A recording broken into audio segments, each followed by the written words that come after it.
very thorough paper. And while listening to her, which is more to do with mitigation for resilient communities, the one thing she's forced to mention is understanding community vulnerability. When she's talking about not adhering to the regulation, not, maybe putting what's supposed to be put in place. She also talked about the climate change. She talked about the mitigation strategies, against climate change. Then there's one thing I also picked from her, which I'll term as DRR, which is disaster risk reduction. Coming out of the ground, even regardless that it's not raining. And also, she really emphasized, and I think that's when she brought the youth in, about this was the National Building Code, I think, was written in 1984. But as we are speaking to you today, it's yet to be passed by the National Assembly to make it law. But if not for the likes of Lagos, and I don't know much about Kadaf, where the government has gone out of their way to make this law.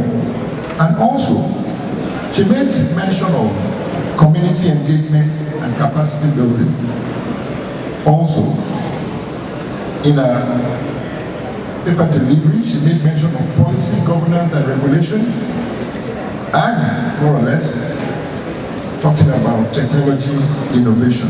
Well, on the issue of community vulnerability and the use of technologies such as GIS and remote sensing, to identify, high-risk areas, flood-prone, areas. I think the technology is there. Access to it is not that difficult. In our tertiary institutions, you find that students have picked interest in applying these technologies. Speaking, of course, because from the perspective of, an academic, and if you walk into the library, you see volumes and volumes of that. That's not much to be excited about. What we should be interrogating is how much of that knowledge,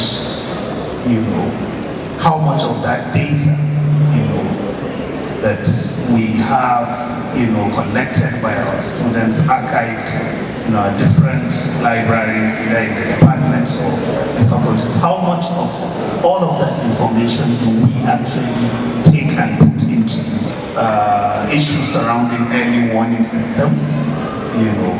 Such information can be used if you must live in a flood-prone area.